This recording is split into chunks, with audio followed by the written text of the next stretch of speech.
Okay, first up, residents wishing to speak. Paula, do we have anybody? We do. First, I have Mrs. Levy.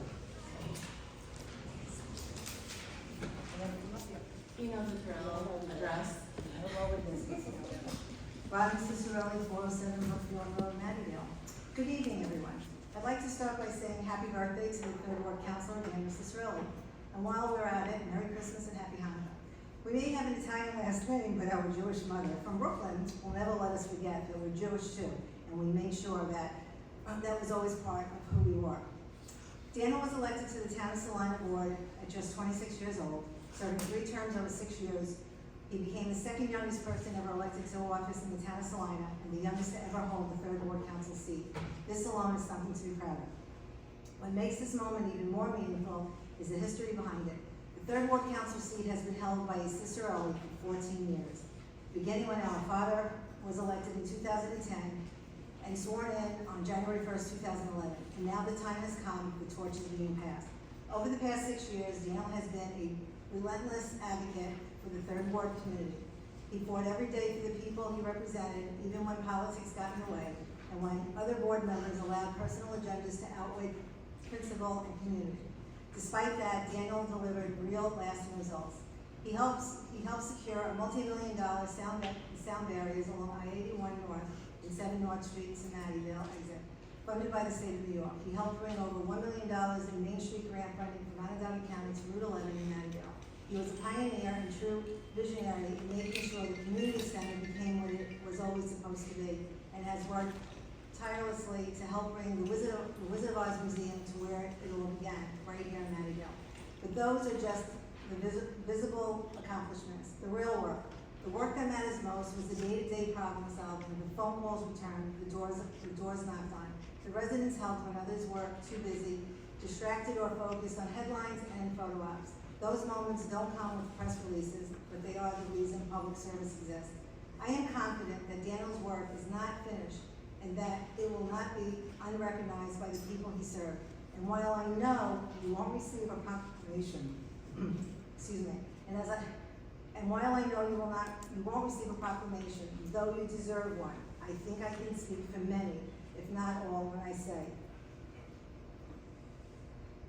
thank you for your service to the Third Ward community, to the entire town of Salina. We're proud of you, and we wish you nothing but the best in whatever comes next. Sincerely, Dominic Cicerelli, 407 Brookfield Road.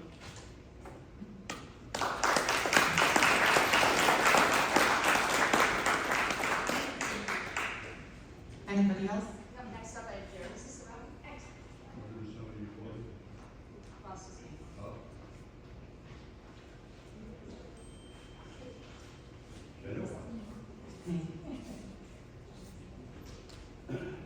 Jerry Cicerelli, 407 Brookfield Road.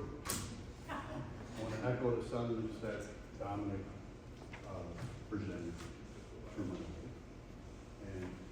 And I also want to make sure publicly said this to him to his face.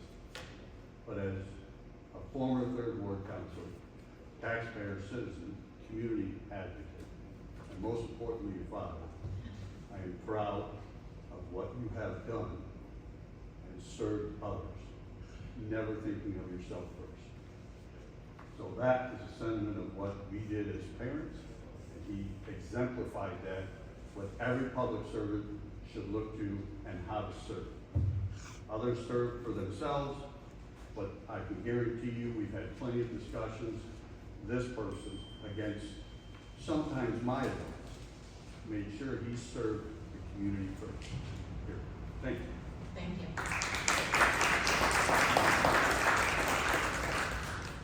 Next up, I have Alan Mullen.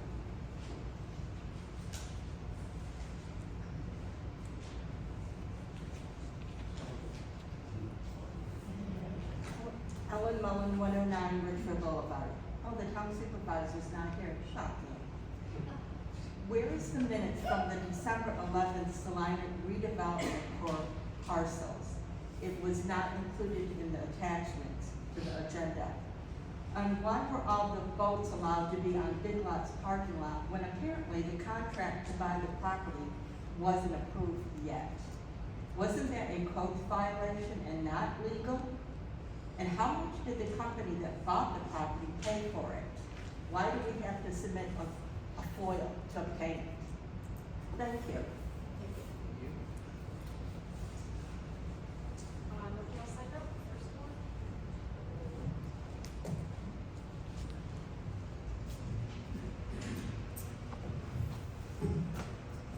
As the holiday season arrives, I just want to extend the warmest wishes to each of you. It's a time to celebrate community kindness and the spirit of togetherness that make the town of Salina such a special place. I also want to take a moment to express my deep appreciation for the outgoing board, their dedicated service and commitment to our community, so thank you. Your leadership and hard work have helped shape Salina into the vibrant town that we're all proud to live in. At the same time, I share the excitement of welcoming the new board members and look forward to the fresh ideas and continued progress that we'll bring in the year ahead. In addition to spreading the holiday cheer, I know Councilor Carney has reminded residents on several times, just take a minute, check your smoke alarms, check on your neighbors. Small acts can make a big difference. And just happy holidays and hope everyone spends time with their family.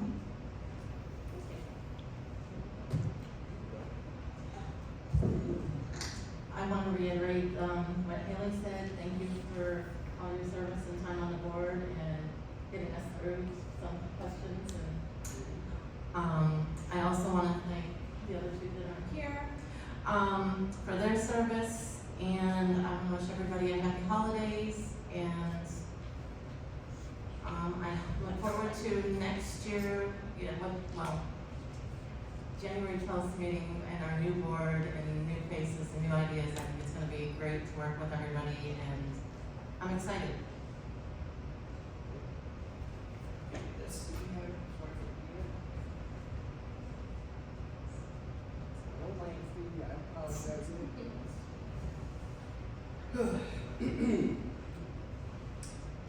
Three terms, 6 years later. Here we are. My last town board meeting is your third ward town council.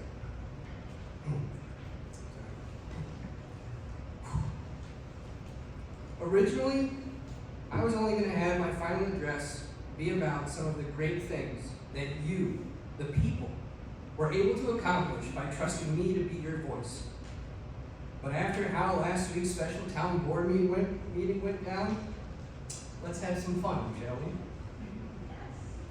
I sent a text to the town board meeting letting them know I was running 10 minutes late due to the terrible snowstorm we were having. To my surprise, when I walked into this meeting room, the rest of the town board was getting up to leave, and not one of them said a word to me. And this is not the first time this has happened. For those that don't know the rules, you can't start a meeting earlier than what was publicly posted, but you can start a meeting later. Anytime someone else was running late, the town supervisor would wait for them. But not me. Why?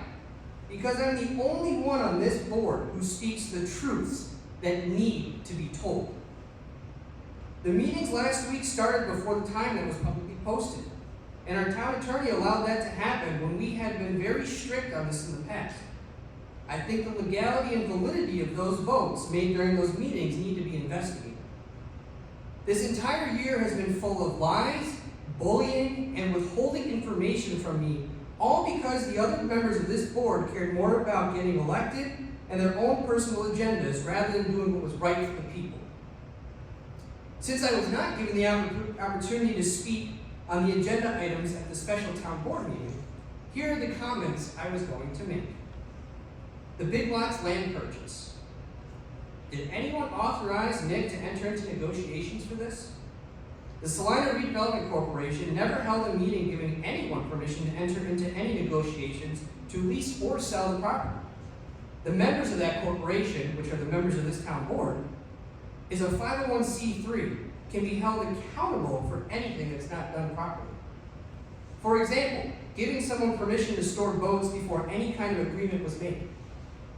If a meeting was held to approve these negotiations, I never received any information and would have asked to be updated or involved as this developed to keep residents properly informed. Did anyone on this board see the negotiated contract before they voted on its approval? Was the price even disclosed during the meeting? I never received any information to review, and it wasn't anywhere for the public to view either. Joe, I sent an email to you 9 days ago asking for this information, and you've neglected to respond to me. I asked, why haven't you responded? Is there even a contract on paper? I don't have to foil anything being a member of that board. So where's the information I requested, and why are you withholding it from me? We can discuss that later. Also, my main thing that I have a concern with, what happens on January 1st when I'm no longer the third ward councilor? Are Nick, Dave, and I still on this 501c3 board since it's a separate entity now, or does that change? When is the next meeting supposed to be for this? What information do you have on this? A new position was created for the town clerk's office. In all our budget sessions, I always ask the department heads, as the third ward council before me used to do, and ask them what is on their wish list, and is there anything else that you would like for their department? Now, once the conversation come up that more help was needed in the clerk's office, I called the town clerk before the special town board meeting to ask about the new position being created. She said she had no idea this was even happening in her department, but had heard there were talks about a new position being created for the judges, which is not needed, or in the codes department, an additional position, which was not needed. I was informed by the clerk that there were 2 part-time positions that were going to be open as 2 people were leaving the office. Naturally, I asked if it made sense to combine these into 2 full-time positions. Her exact words were, "I cannot justify having another full-time position in this office." Is help needed during tax season? Absolutely. But the rest of the year, there is not enough work in the clerk's office to justify needing another full-time employee. Even if this full-time employee's salary is the same as if you had 2 part-time workers, there is now the added cost of benefits on top of that, which is now more expensive for the town. Who was the person appointed to this position? Supervisor Perro's current assistant, Jody, who, to my knowledge, has no background in banking, accounting, or taxes. So question number 1, would it not make sense to talk to the town clerk first to see if this position is even needed? Question number 2, if after this conversation the clerk says that it is needed, would it not make sense to let the town clerk post the job and interview for it instead of the town board just picking whoever they want? This is a perfect example of politicians helping their friends and having nothing to do with the town or the residents. Purely a personal agenda item fulfilled. There was another item on the agenda that was taken off at the last minute with no explanation.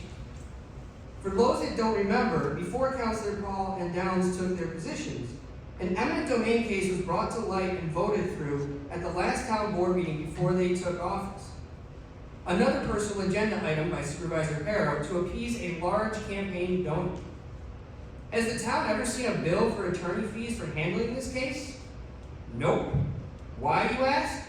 Oh, that's because the town has never been billed for the legal fees for this eminent domain case because the owners of the Willenbauer Candle Factory, who will directly benefit from this eminent domain case, are the ones who've been paying for this behind the scenes, and this was told to me by both our town attorney and the town supervisor. I don't know the legalities of it all, but none of that looks or sounds legal to me. Councilor Downs and Paul, I had high hopes for you two when you first came on this board. I thought that Supervisor Perro would finally be put in check, but unfortunately I was wrong. You two turned into rubber stamping puppets for him. You both should be ashamed of what you did at the special town board meeting and others before them. Councilor Paul is a member on the Code Task Force Committee and attended all the meetings we had regarding the rental registry. That committee voted unanimously to present this to the town board for consideration. When it was time for the vote to happen, Councilor Paul voted against it with no explanation or reason why. The first time in 6 years anything submitted to the board from this committee that was ever voted down. This also happened with the L. Frank Baum and Wizard of Oz occupancy agreement. Everyone on the board was in favor of this from day one, but when it finally came to vote, you waffled at it in fear of what Nick would say or do if you didn't go in his direction. Councilor Downs and Paul, I want you to know I will personally be making sure the residents in your wards are aware of your actions and how easily you can be influenced. To the new town board members and town supervisor, congratulations. I hope that you are not sucked into the political swamp like the first and second ward councilors have been, and do your best to hold them accountable moving forward. I sincerely ask that you do not replace our town clerk, as she has done a fantastic job, as does our highway superintendent, comptroller, town engineer, and assessor.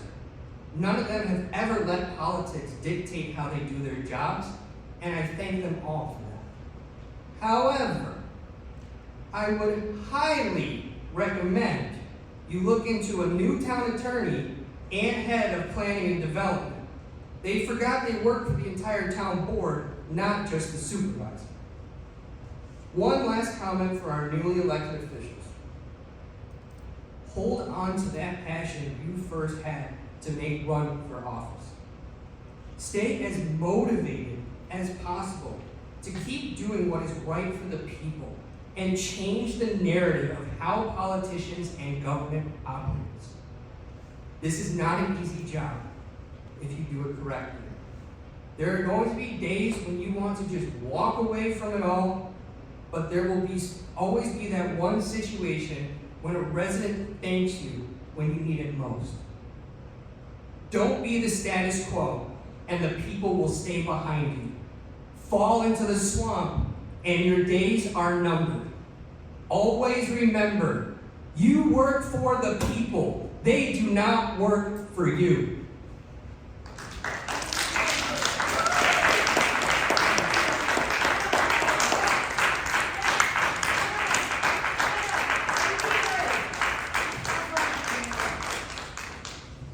Is there anybody before we start? Okay. On to November, motion to approve November 10th, 2025 minutes. Do we have a motion to approve? Do we have a second? Second. All in favor? Aye. All right, motion to approve the December 11th, 2025 special meetings. Do we have a motion? I have to abstain from this, so. I'll make the motion. We're gonna table it. We'll Okay. Actually, well, yeah, that's true. Okay, town engineer. Good evening. First item I have here is to authorize the supervisor to enter an agreement with Barton and Judas for the Eldenwood drainage culvert replacement. He now submitted an agreement for $198,000. If you recall, we were successful in getting 100% state funding through Bridge New York grant. So this is no cost, no match. Do we have a motion? Second. All in favor? Or clerk, please call the roll. Counselor Downs? Aye. Counselor Paul? Yes. Counselor Sisseton? Yes. And another project we were successful in Bridge New York, getting 100% funding on was the Sunflower Drive culvert project. We bid that out. We received 6 bids, I believe. The engineer's estimate was right around $800,000. The low bid was Casanella Excavating, the amount of $659,517.10. We got $1.03 million for this project, so construction costs, engineering costs. Still all in the budget. Do we have a motion? Motion? Second. All right, clerk, please call the roll. Counselor Downs? Aye. Counselor Paul? Yes. Counselor Sisseton? Yes. That's all I have to say. Thanks. Joe? Yep, so I was approached by at least one board member and our director of planning and development to enact a moratorium on battery storage systems within the town. So the resolution would set a public hearing for a moratorium on these for January 12th, 2026 at 6:31. Do we have a motion? Make a motion. Do we have a second? Second. Clerk, please call the roll. Council Bass? Aye. Council Paul? Yes. Council Sisdale? Yes. Next, you have before you a motion to authorize a highway agreement. Earlier this year, our ZBA approved a subdivision for multiple single-family residents off of Route 57 behind the Dunkin' Donuts. Not many places in the town of Salina where you can put a subdivision of this size, so one of the conditions to the ZBA's approval for the subdivision map was for a highway agreement to be entered into between the developer and the town. Basically, developer will be building the road, and then the town will be accepting it, will be on town road. It will help the town maintain the road, and also helps the developer to develop the actual site. So, the motion is to enter into a highway agreement for the construction of a road pertaining to Glenview subdivision off of Route 57, shall subject to final legal review. Once again, the developer will actually be building the road, and then we'll be taking it over once it's built. Do we have a motion? Motion? Second. Clerk, please call the roll. Council Bass? Aye. Council Paul? Yes. Council Sisdale? Yes. Right. Town controller, in your packet, we have, to approve budget modifications and transfers. Any questions? Straightforward cleanup type stuff. Okay, do we have a motion to approve the budget modifications submitted? Motion. Second. Clerk, please call the roll. Council Bass? Aye. Council Paul? Yes. Council Sisdale? Yes. Next up is motion to update the financing on the waterfront revitalization project. Do we have a motion? Second. Clerk, please call the roll. Council Bass? Aye. Council Paul? Yes. Council Sisdale? Yes. Finally, to create a full-time code enforcement officer position, help position in the planning and development. I can speak on this a little bit. So sometimes there's situations where we have very amazing employees we like to keep around. Sometimes taking tests may be difficult. So this is a way to make sure that we are able to keep this employee around and give them a little extra time to study for some of those tests that they need to pass. So this isn't really creating an additional position for another person. It's just a person that we highly value within that department that we'd like to keep around for a while. So, with that, I will make the motion. Do we have a second? Clerk, please call the roll. Council Bass? Aye. Council Paul? Yes. Council Sisdale? Yes. All right, cleanup orders. We have Court Street, Northwood Drive, Wayland Road. Do we have a motion to approve the cleanup orders? Motion. Second. Clerk, please call the roll. Council Bass? Aye. Council Paul? Yes. Council Sisdale? Yes. Okay, the supervisor's report is attached. Do we have a motion to adjourn?